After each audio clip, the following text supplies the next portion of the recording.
And in this video I'm going to go over my pick of the trinkets to use in the Nighthold encounters, and it's going to include trinkets that you can get in Nighthold itself, as well as some others that you can get elsewhere that are also really useful.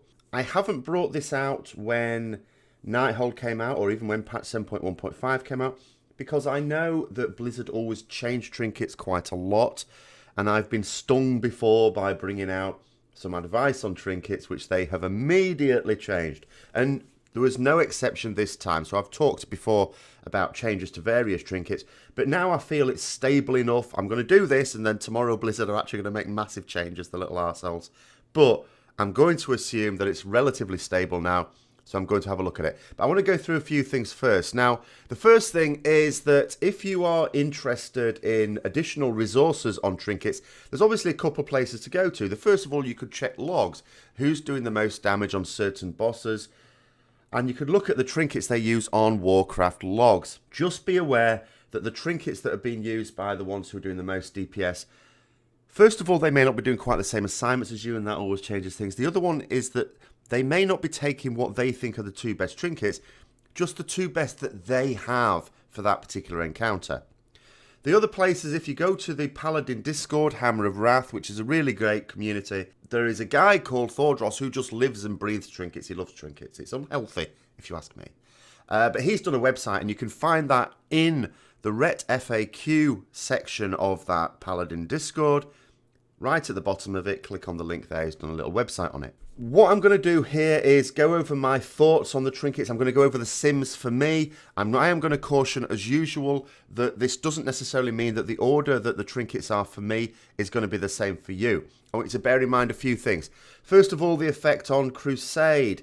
Some trinkets are really useful during Crusade and on some bosses where you get a lot of extra benefit from Crusade. Or if, like me, you're fortunate and you've got relics which increase the duration of Crusade, then you might get a bit better use from those trinkets. The other thing to bear in mind is stats. Now, trinkets often come with stats. It might be a load of strength on it, or it might be one of the secondary stats. If it happens to contain a secondary stat that's really good for you, then it will increase the value of it beyond the extra effect of the trinket. It will make it look sort of better. Similarly, if it's got a very poor stat on it, for us, like Mastery, the obvious one, then that will devalue it somewhat. And the value of these secondary stats varies from Paladin to Paladin. It'll be different to me than it is to you because of the balance of stats I already have. So this is why it is always important to sim it for yourself. And I've done a video on how to sim trinkets for yourself, as well as other things. I'm going to put a link in the top corner there. So click on that. Make sure you've watched that if you haven't watched it before. Other things that can have effect, the duration of the fight. Sometimes I have just done, with these, I've done standard sims. And that means the standard duration, which is roughly 6 minutes, give or take a bit of variance there.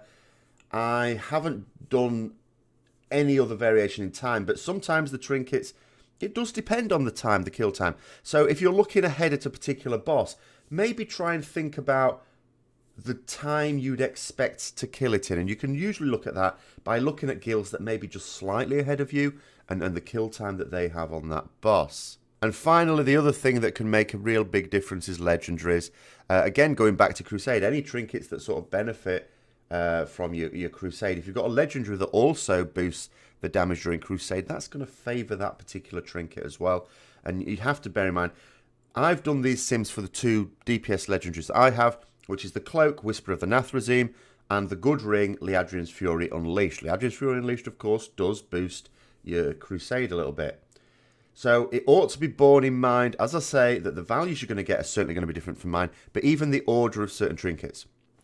Now, finally, when it comes to choosing an item level, because of course there's a huge range of item levels for each trinket, and this is another reason why it's absolutely vital to sim it for yourself, because there's like 15 or more different versions of the same trinket because of item level.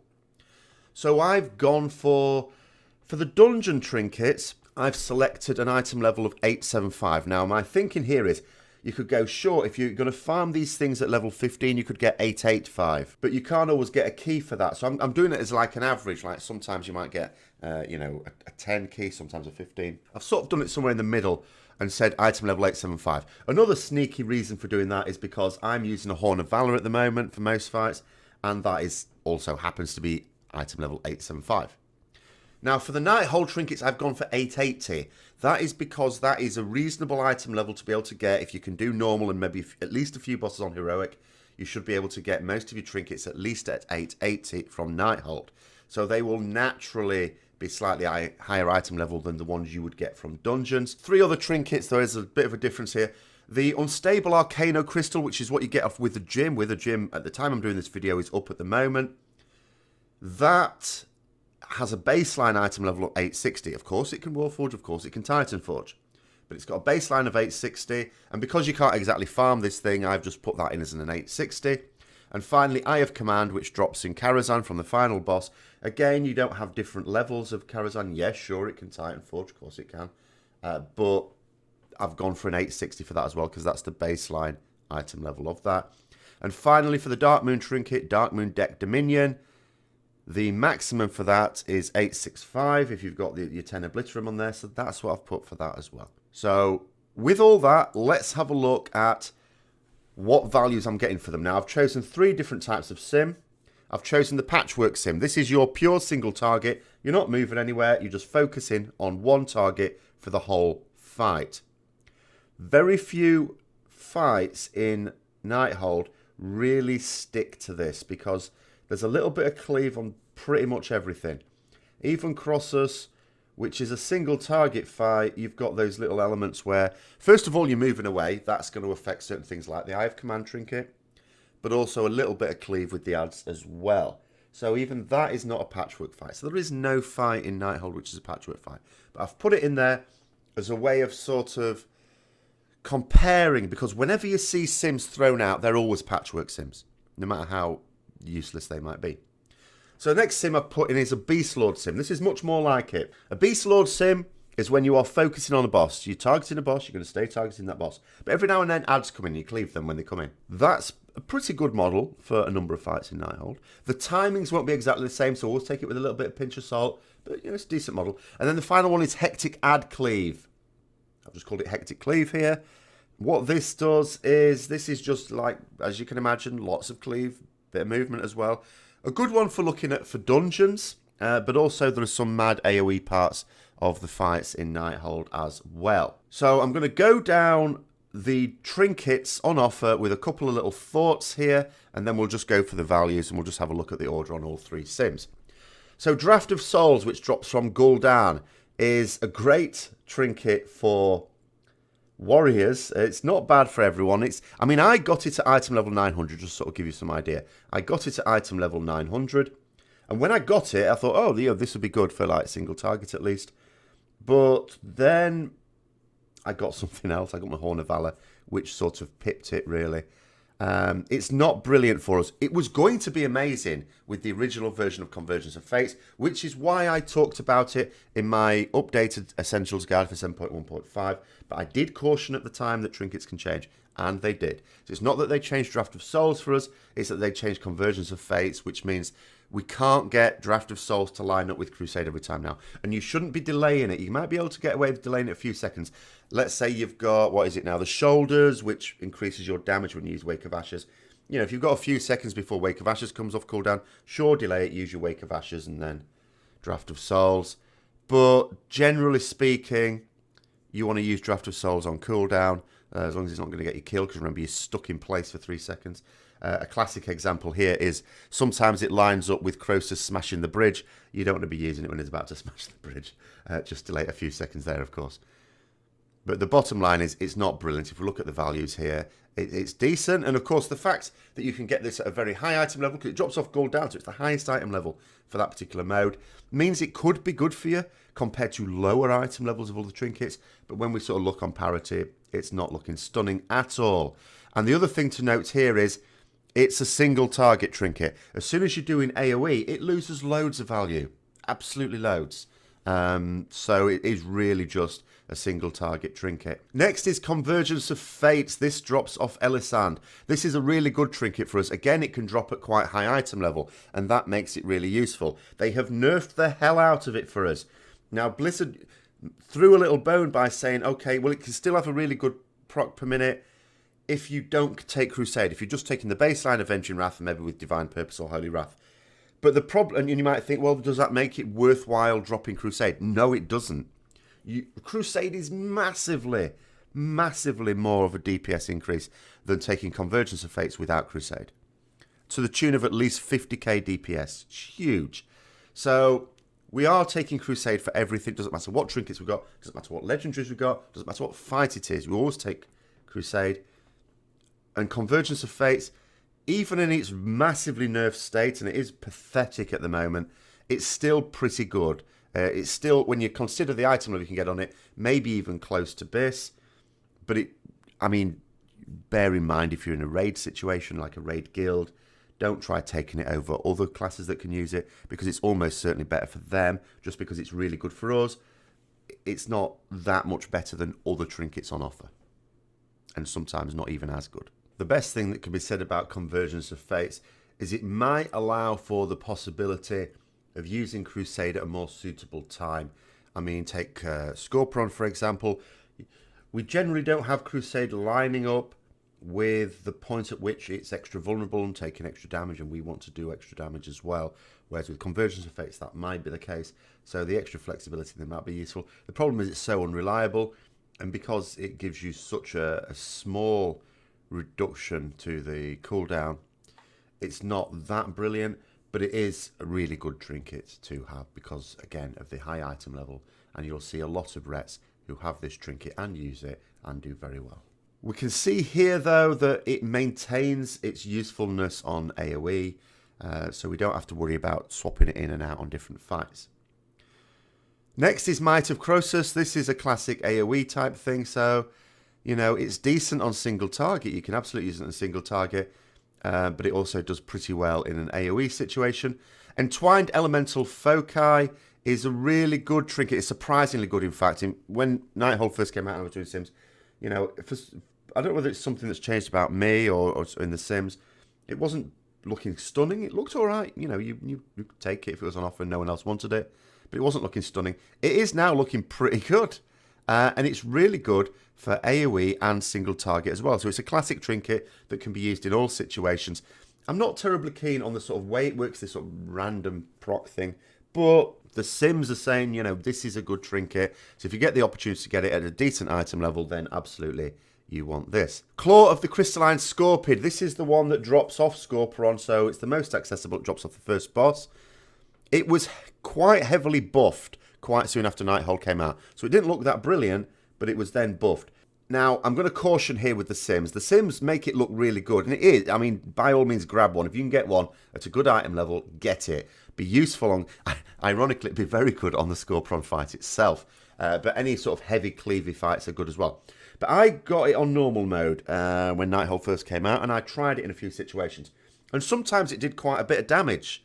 And sometimes the proc did no damage. Obviously, you get a stat on it as well, if that's helping. But the actual trinket part of it did no damage on some fights. And the reason for this is because it just randomly procs in different situations. So if there's quite heavy movement in a fight, if you're moving and you're judging something as you run into something, it could proc, and it'll proc in front of your face. You'll see these purple crystals just appear in front of your face, not hitting anything.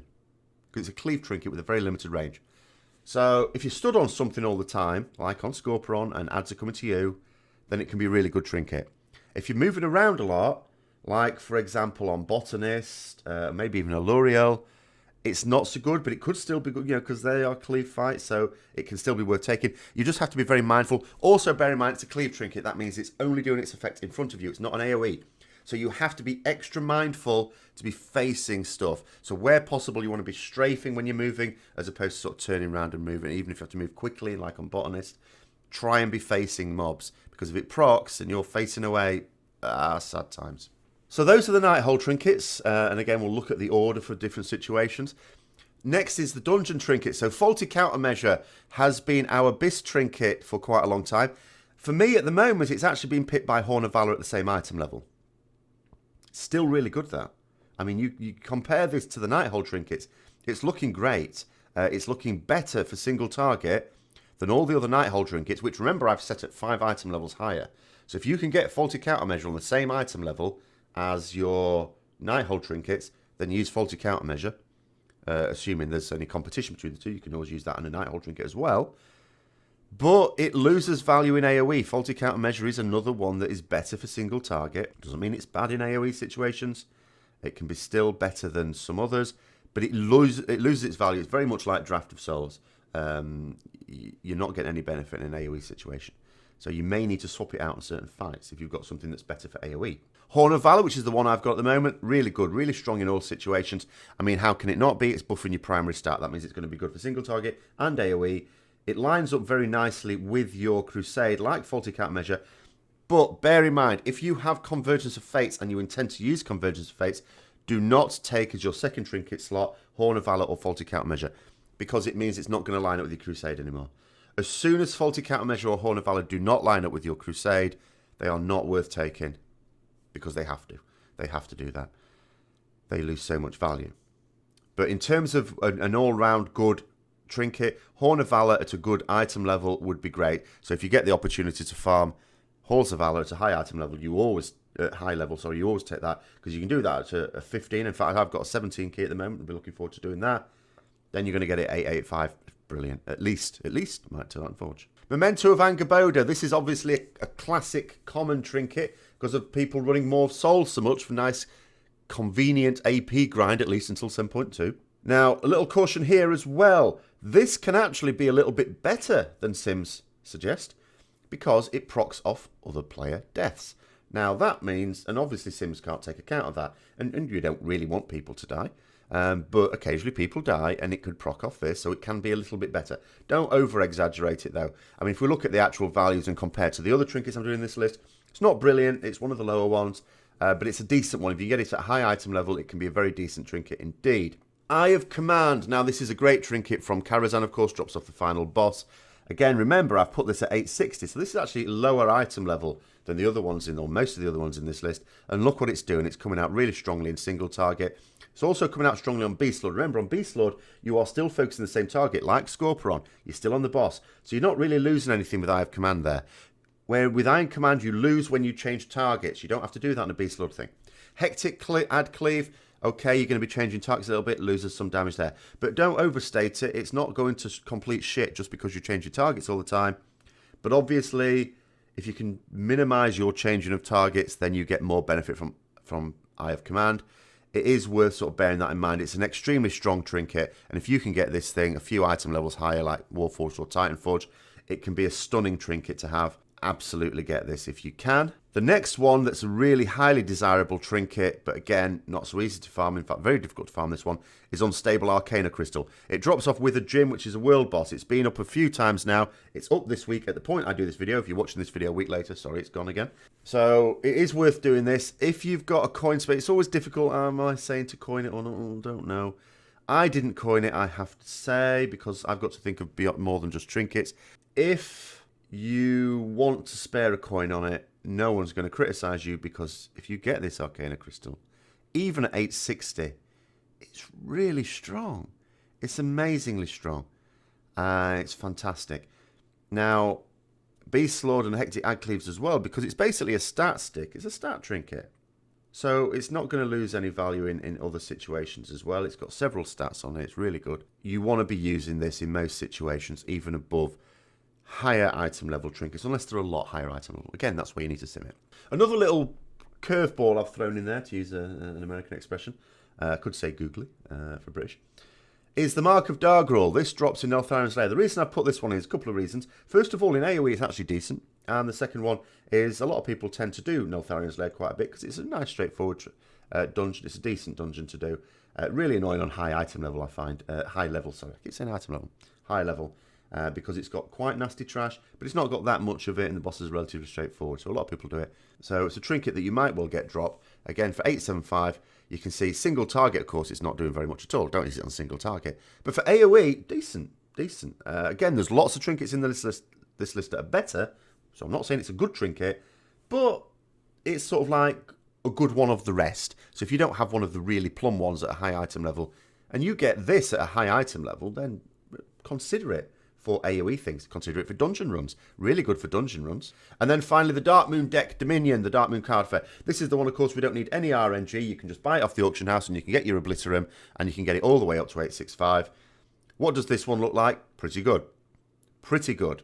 Single target AoE, it looks decent in all of them. So if you are really struggling to get a high item level trinket, whether it be from Nighthold or whether it be from dungeons or wherever, get this. It's just gold. That's all it takes, gold. And it's a really good trinket that shapes up pretty well to a lot of other trinkets. And remember, you are limited with item level with this one at 865. So, you know, if you could have this at even higher item level. And remember, that's the other thing about it. When each patch comes out, you sort of are allowed to upgrade it a little bit more as well. So it's always going to be sort of decent for players who do not have access to the highest item level trinkets or don't get lucky with Titanforge. I say lucky, of course you have to be lucky to get Titanforge technically. But yeah, that's this one. So that's a rundown of the trinkets. So let's just really finish off by looking at the order. Again, this is for me for the different types of fights. So for patchwork fights, remember, this is not representative of many fights. Patchwork was a lot better for Emerald Nightmare and Trial of Valor, because although there were lots of things you could say where you can cleave in all these fights, they were essentially single target fights a lot of the time. But in Nighthold, not so much. But just for completeness. So what we can see here is, for me, and this is for me, might be different for you, Unstable Arcana Crystal is coming out on top by some distance. It's a great trinket. It's fantastic. Horn of Valor second, then Faulty Countermeasure, of course, Eye of Command, Entwined Elemental Foci. So Entwined Elemental Foci is coming out of the top of the Nighthold Trinkets. Look at that Clove Crystalline Scorpid. Remember, it's off the first boss. Most accessible. Good one to get, even on single target. In fact, single target, at least you're not moving around so much. So at least every time it procs, it's going to proc on the thing you're hitting. Big advantage there. Okay, so that's what we've got there. Obviously, Mark of Dargrul is going to lose a lot because it's not a single target trinket. Looking at the Beast Lord type fights, we can see Claw of the Crystalline Scorpion shooting off ahead. In fact, maybe I need to sort of be saying a little bit more that it's a bit more of an upgrade than I've been saying, because it's looking really, really healthy indeed. Horn of Valor next, and even Eye of Command, remember, because on, Eye of Command, you're not changing target or anything. On a Beast Lord type fight, you're still sticking to one target. Bear in mind that's going to lose value if you are switching target, because you may well be. There's a number of fights where that's come up when you do switch target. You don't just passively cleave. And then Unstable Arcana Crystal, again, really high there, even though it's dropped down a bit for AoE situations. Again, that's just for me. And Entwined Elemental Foci, again, it's still really high. You're not losing a massive amount. It's a good standard one to get. And then finally, Hectocad Cleave. I would suggest these more for dungeons, if you're thinking about doing dungeons. Claw of the Crystalline Scorpion there, of course, and Horn of Valor. You can see these two trinkets consistently do very well in Arcana Crystal as well, and the Entwined Elemental Foci. I mean, those are the trinkets that are always going to be doing really good. In fact, the top 5 here are the top 5 in a lot of situations. Mark of Dargrul, you'll notice, is much lower down. So the point I'm trying to make there is it's not a great trinket. It's not like a Dark Horse. Oh, not many people have this trinket. It does really well. It's just, if you have limited choice and you're not able to get one of the really good trinkets at high item level, it can be decent. If you happen to do an Neltharian's Lair at high item level and get that trinket, for AoE, not for single target, but for AoE, can be good. So don't throw it away. So hopefully that explains a little bit more about the trinkets for Nighthold, remember, because this includes the trinkets from Nighthold, as well as my pick of the ones that come from elsewhere. There are, of course, other trinkets, and of course you should sim these where possible. I often, when I do a trinket thing, people will ask me about other trinkets. Oh, how's this trinket? How's that trinket? If I haven't mentioned it here, I don't rate it. Of course, you can sim it. When you're simming it, make sure you're using the latest sim, of course. And again, check out that link I put up earlier. I'll put it again here just for the sake of completeness on how to sim for trinkets, things like that. It involves getting codes from Wowhead. You don't have to have the trinket to be able to sim it for yourself. But I hope that was interesting. I definitely hope it was useful. If it was, don't forget to like, comment, subscribe, and share for further content. And until next time, I'll see you later.